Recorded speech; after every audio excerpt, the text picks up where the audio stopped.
Greetings, Earthlings! Today we are back with Kings Island in Minecraft. Yes, that's right, you did hear us correctly. We are back with Kings Island in Minecraft, and I know, it's been a while, and we're really sorry about that, okay? But thank you guys so much for your patience, and we really wanted to get a video out, and we were having some trouble with the measurements for Mystic Timbers, so unfortunately we are going to be delaying that video just a little bit more, because, like I said, we were just running into some issues here and there with measurements not lining up. So that video is definitely going to be a little bit more of a project, but we just wanted to make sure we got some video out to you guys, because we know that you guys have been waiting patiently for us to return. But yeah, basically what we're going to be doing this episode is we're going to be continuing our expansion of the park into Action Zone. So we're finally going to be going off into the left side of the park. Without further ado though, we are going to get right on into the time lapse. Alright, so we're back into it. Merry Christmas, by the way. This episode is coming out on Christmas, so it's a nice little Christmas miracle, you know? We're not dead, we're uploading again, and hopefully more consistently than every 4 months. But anyways, guys, we're jumping on into Action Zone today. So first what we do is we actually are replacing the roofs on these two buildings, because back when we built it in like one of the first few episodes, we must have used a wrong material or didn't have as clear of a view of what it actually looked like, but the roof is a slightly different color. So we fixed that, then moved on into this pathway that's going to eventually lead toward the Kings Island Theater. Right now we're building that pathway, we're making that little wall, we're fixing some things, and then Alec actually goes back and destroys those buildings, as you can see right now. And the reason that he's doing that is because those buildings are actually really wrong, because those are from the original version of Kings Island that we did on our own, not uploaded to YouTube, and then we restarted the series and actually uploaded it to YouTube, but we never actually fixed the stuff that was in front of the entrance, so he's going and doing that since now we're getting in that area and it might get in the way. I am now currently building the theater like I was talking about before, and then Alec, like I said, is now rebuilding those buildings, and they're coming along decently well, but he has to do a lot. As you can tell, there's a ton of different measurements because things just weren't adding up, and we really had to look into it and figure out what was going on, and we finally got measurements that made sense, so that's what he's doing now. He's adding them up, making them line up, and then he's going to build the buildings right there.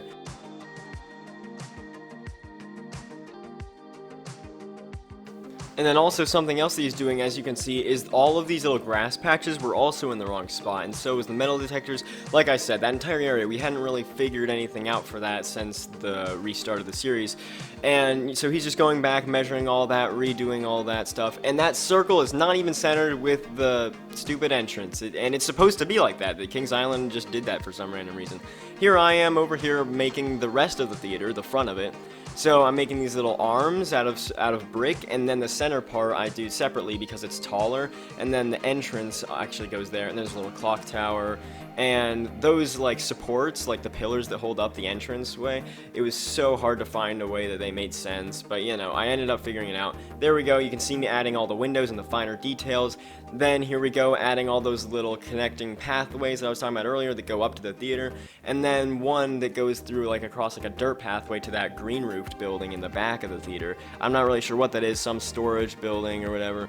But anyways, all of these pathways were kind of frustrating. They weren't really making sense, but after we remeasured them all, we realized what was going on. It just, for whatever reason, sometimes you just like need to take a break and look at it again later, and it somehow makes sense. Then over here, Alec is actually trying to build the Fest House, which we don't end up actually getting done in this episode because it just wasn't making sense.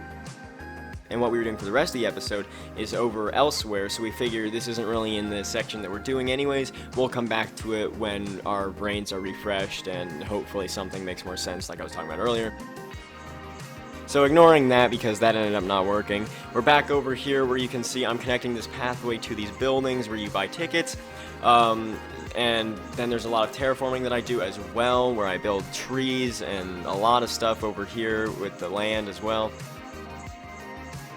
A lot of greenery basically, and then I add some mulch as well, basically livening up the place. Like, you have no idea how much of a difference that like actually adding trees and leaves and bushes and stuff like that into the world actually makes, because otherwise it's just really barren, but once you add that, it adds a lot of depth to the world.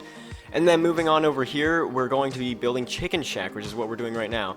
And that pole that we're measuring off of, that little brick like pole in the middle of nowhere, that's actually a center point that we're starting to measure off of, because basically what we realized is that center points are key, because with the way that we round our numbers when we measure, things just sometimes get off over long distances. So if there's an area with a good center point, we'll just consistently measure off of that to make sure everything is properly spaced apart, and then within certain areas we'll measure off of itself.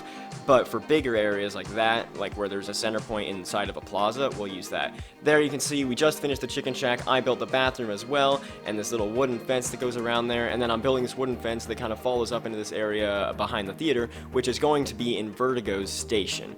And then you can also see that we're starting to build the pathways back there by the side of the theater.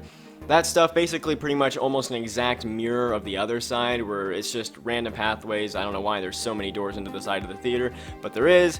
And then we're just kind of connecting all of that. And then, like I said, like before, adding in bushes is key. It looks a lot better. Oh, and then that red wool is us terraforming because we realized it actually does go down there, and we needed to keep that consistent. And then finishing up with bushes and trees here as well, like I was talking about, always helps. And then as we go back here behind the theater, like I said, that's where the station for Invertigo is, and this is where we actually start building Invertigo, which in my opinion is the best part of the episode. It's kind of like the key thing, you know, main event of the episode. Hopefully you guys actually do like the way it turned out. I'm pretty happy with it. The thing that kind of sucked about it though is that there's a crap ton of supports that we had to do, and with Minecraft being Minecraft and only having blocks really for supports, it just, or for this color at least, it just wasn't really looking that great. It's kind of cluttered, but I mean overall I think the ride looks pretty good. So yeah, there's the entrance and the queue, and then leading up to the station that we're doing, that's me kind of putting some of the footers in for the supports just for future reference when we actually are building the track. And then now we start to build the fast lane queue. Which we thought was a ramp. As you can see, we kind of built it at a slope. Later, we realized that's not the case. It actually is flat, and then there's stairs once you get up there, so we fixed that. Here, you can see us building the roof for the station, which, considering the angle that the building's at and the fact that it's like a curved roof, it sucked, basically. It was really hard, but we figured it out. It wasn't that bad in the end. It just was annoying. And then here, you can see us doing some details in the station, like supports for the track, and these little, the two operating booths, and that yellow ramp that goes out both sides of the station. And then here we have the actual first hill, so you can see us figuring out where the supports go and how tall it is, and then because of that we're able to figure out the slope of it. And originally for the other side we were going to use the same 45-degree angle slope, realizing that's not possible because of the angle that the ride's at. The two hills have to be at a different slope to actually line up correctly. And then right now we're starting to do the loop. Well, Alec is doing the loop. I'm kind of still working on some of the other supports because, like I said, some of the supports in this ride are just ridiculous. But Alec is working on the loop, which actually ended up being flat when you think about it, because the angle that the ride is at makes it have to turn. But like I said, because the angle the ride's at, the turn ends up making it flat, so that was kind of convenient.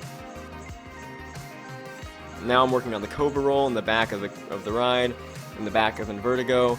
Alec is also kind of figuring stuff out over there with that random duplicate you saw, and then we ended up modifying it a little bit.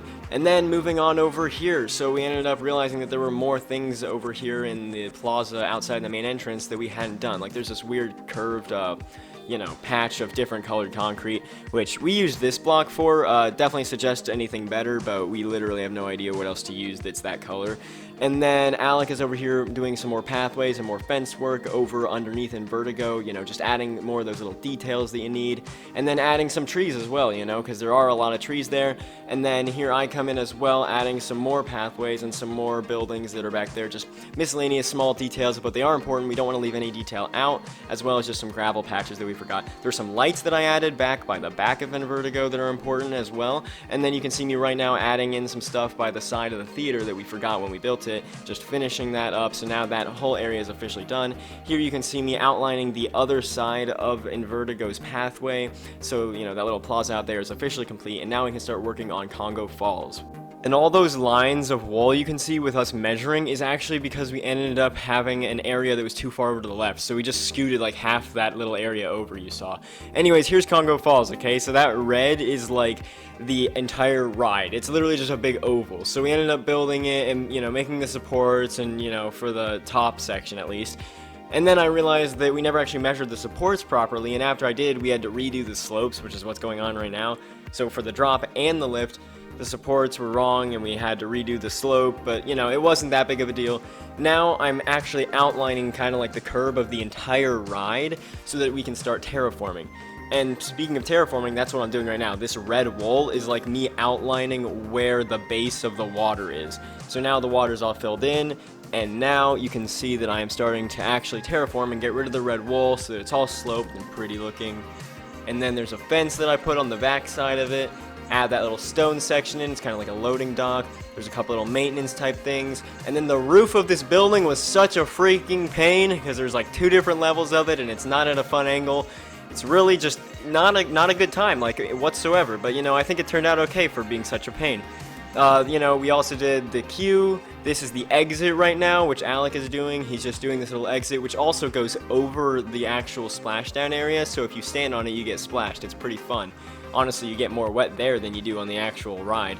But there you go. That's pretty much it. After that is just like putting some greenery around in different places, making everything look more alive, putting some lights around the queue. The sign is done, and that's literally it. That's the entire episode. Thanks for watching.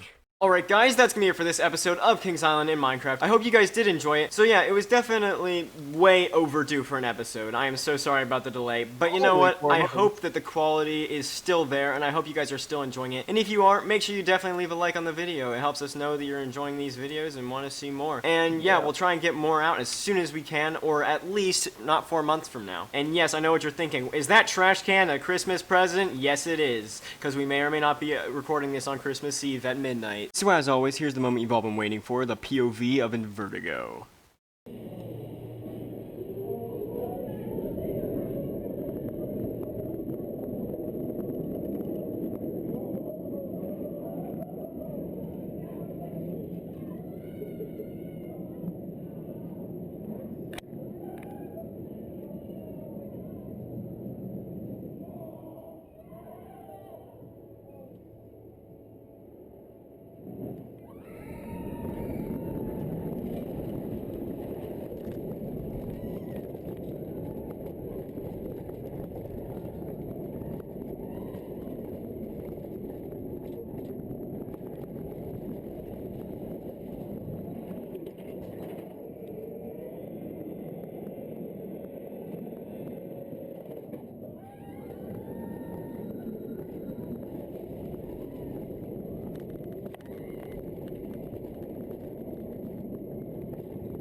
Hope you enjoyed that little ride. Definitely tell us your thoughts on how accurate it was. But let us know what you liked most about the episode, and if you have any suggestions on like what we could do to make the episodes more entertaining for you guys, definitely let us know. Okay, so yeah, like I was saying, guys, if you did enjoy this episode, definitely leave a like and subscribe to be notified as soon as another episode comes out. Thank you guys so much for watching, and without further ado, we will see you next time. Goodbye.